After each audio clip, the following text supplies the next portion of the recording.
Welcome back to Harbinger Weekly. I'm your host, Jackson Jason. And I'm your host, Rachel Herstein. This week, we'd like to thank you by saying thank you for coming back. Also, don't forget to check out the ICC Harbinger webpage, Twitter, SoundCloud, and Facebook page. Other than that, let's jump right in. This week in our news section, we have an article that's talking about a sneak peek on how ICC is dealing with the college enrollment drops. And in the sports section, we're going to have another podcast out. And with the news around campus, senators put social media executives in spotlight over online safety.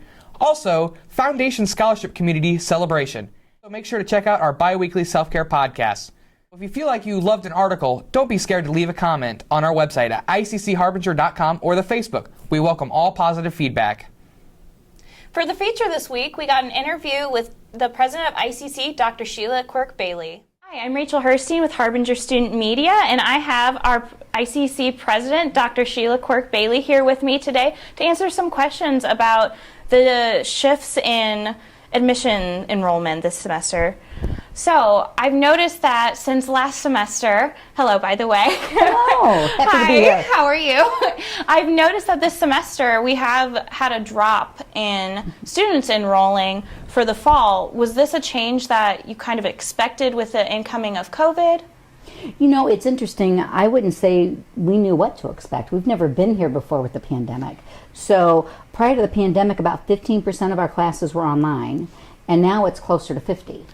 Right, so when you walk around campus and you say there aren't a lot of people here, well, half of them have chosen to stay home.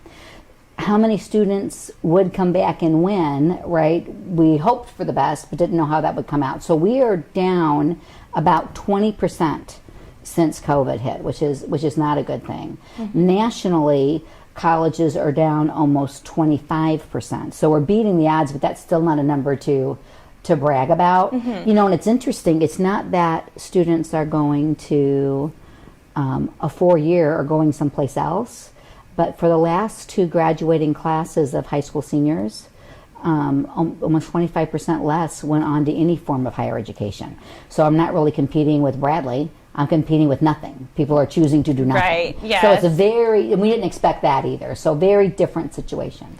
And over the years, there's been kind of a natural slight decline in college admissions, and I know that seems to be very common. Colleges will go through their small periods, and then as a recession comes around, a lot of times students get back up for job periods. How has ICC been kind of combating that in a sense, and how did COVID really change that game plan up to get more students to re-enroll or enroll in the school in general? Mm-hmm. Well, you know, it's very interesting you mentioned those trends, because this is the first counter-cyclical enrollment cycle nationally that we've ever experienced. So with COVID, the old trend would have been those jobs went away, so people would have come back to school.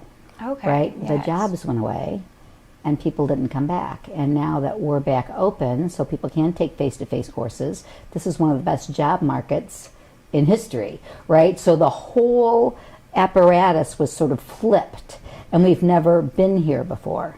Now, when you take a look at decreasing enrollment prior to this, we've always done a wonderful job, and about 30 to 32% of high school graduating classes come to ICC, right? And that's well above the national average, which is closer to 24, 25, right? Now, the number of high school graduates, right, was declining. So we were still recruiting and serving the same percentage we always have, but it was fewer students. Okay. Right. The other thing that's happening is our part-time students used to average about 3 classes a semester, so 9 credits on the average.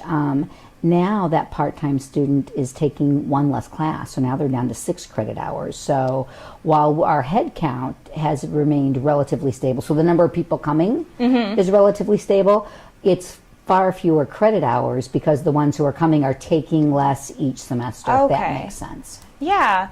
And ICC has been really on top of as far as the relief fund as well. Yes. And that's been incredible. Are there any upcoming changes with that? I know at the September Board of Trustees meeting, they had increased it from students with 6 credit hours up to 9, and with the varying amounts that they Yes. would get. Are you hoping to continue that as, you know, the pandemic continues and we, as a country as well, kind of Yes. stabilize everything? Yes, so we will have the HERF student money still into the spring. Now, we can't guarantee a certain amount for a given student, right? Because that's illegal. We can't use it to Yeah. entice enrollment, right? But if you have received it in the past, the likelihood is you would receive it again in the spring in terms of your own planning. So we have that. We also have administrative money that's come in that we can use to offset decrease in enrollment, or we're going to do more online, so we equip the classrooms differently, or we help students who don't have, during when COVID first hit, we were helping students with just giving away Chromebooks just because they didn't plan for that to happen. They didn't have, and for some of them it was the Wi-Fi hotspot. They didn't have access at home. They didn't have it, and now they can't come to campus, which is what they signed up for. So helping students get through, so we can pay for those kinds of expenses, the extras, the hand sanitizers and the masks. But what we're looking at now is to take some of that administrative money and reinvest it in our students too. So our students who ran up a debt during COVID, so they couldn't pay their tuition because they lost their jobs and the world changed. So we're looking at spending some of that administrative money, almost 1.1 million, to help students pay off that debt so they can continue to enroll. Oh, that's amazing. Yeah. Was there any changes as far as students living on campus? Like, did the numbers change drastically? Because I know that from what I've seen, we have and like what I see at the parking lots, at the apartments, is it doesn't look like it's not completely empty. I see people outside, so I didn't know, was there any sort of shift? Did COVID kind of switch who stayed and lived on campus? So, it's funny, it worked both ways. So just like our enrollment's down, the number of people in housing is down. But there are people, because of the pandemic, who said, well, I don't really leave the area. I'm not going to pay all that money to go wherever, to Texas, to Arizona, to Florida, and then have to study in my dorm room, right? So they decided to stay here, but then I also don't want to live with mom and dad either. So then they came to our dorms, which was interesting. And then we had people who were out of the area who sort of made that same decision. Well, I think I'm going to stay closer to home, or not go at all. So like I said, everything just sort of swirled at the same time. But the net impact is that, yes, the number of students in housing is down about the same percentage as it is in enrollment. So it'll be really interesting to see as we move forward and this all comes back. Right? Yeah. If this picks up more, so now that people have done that, will the locals be a bigger trend, or will it be the out-of-state people who come back, or will it be the international students? Because the international is still quite a mess. There were students who couldn't get home, and then students who couldn't get back, all because of, depending on their country, with the COVID shutdown. And that's not over yet. Depending on your country, that's still in a process of being resolved. Yeah. And I had spoken with Kayla because I wanted to ask you about the Free College Act, and I heard it was not passed. Right. Do you think there'll be anything like re-talking about that in the future? Any works of it? Because it's not a new concept necessarily, but kind of pushing it forward was a newer thing. Do you think ICC will be looking into that in the future ever and stuff? Because right now it's an unpredictable time, and I can understand. So I didn't know, will the topic be touched on again? Well, the president has made it clear that this is a key piece of his agenda. He's also made it clear that they're cutting that funding bill right now that's going through in half, and free community college, which would have started a year from fall, is no longer on the table. Okay. But I think it's not on the table for this round. He's made it pretty clear he's going to fight for it. Now, if he ever gets it funded, we don't know. Yes. Now, what students should expect in this new bill, because that bill is actually moving today and tomorrow, in the House, federally in the House, and is a $500 increase for our Pell students. Okay. So we can expect that. They're also talking about, and I can't give you details because I haven't seen them yet, but something called a student success grant. So I don't know what the criteria for that would be, but it could be a new federal grant program. Okay. So the free is gone for now, but there may be new avenues or increased avenues for students to get help. So stay close to financial aid, right? We will make sure we get bulletins out and work with all of our students. So if you qualify for something that you hadn't before, right, we're going to help you figure that out. Awesome. And do you have any, like, just kind of words of encouragement or advice for students who are still very shaken about kind of what the state of education is going to be with COVID?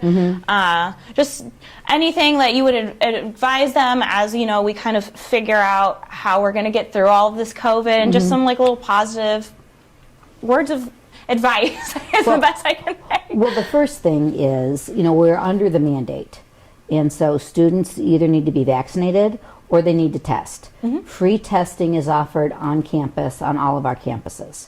So the mandate says that if you're not going to vaccinate and you're not going to test, that we have to ban you from campus. We don't want to take anybody out of their classes. And actually testing, right, keeps everybody safer, right? So everyone can have their own opinions about vaccinate, don't vaccinate, and that's completely acceptable, right? But if you don't want to, we need you to test, and we don't want any of our students to be negatively impacted. So my first plea would be please, please, please, right? If you've chosen that path, that's completely okay, test. If you have a barrier to testing, well, I'm only come one evening a week and you're not offering testing, then raise your hand and let us know. We're trying to get our hands on home tests. We're trying to do everything within our power to help our students stay and be successful and keep everybody safe, right? So that would be issue number one. Issue number two, I think some students, adults, right, our average age is 26. So I think there are folks who have started to buy into that mass media. Well, not everyone needs to go to college, right? So let me speak to that. Maybe not everyone needs a 4-year or an advanced degree. 70% of the jobs in this country and 60% of the jobs in our local district require a credential past high school. If you do not get a credential past high school, your ability, right, to earn a living wage and have a house and take care of a family is just not going to be there. It's going to be severely compromised.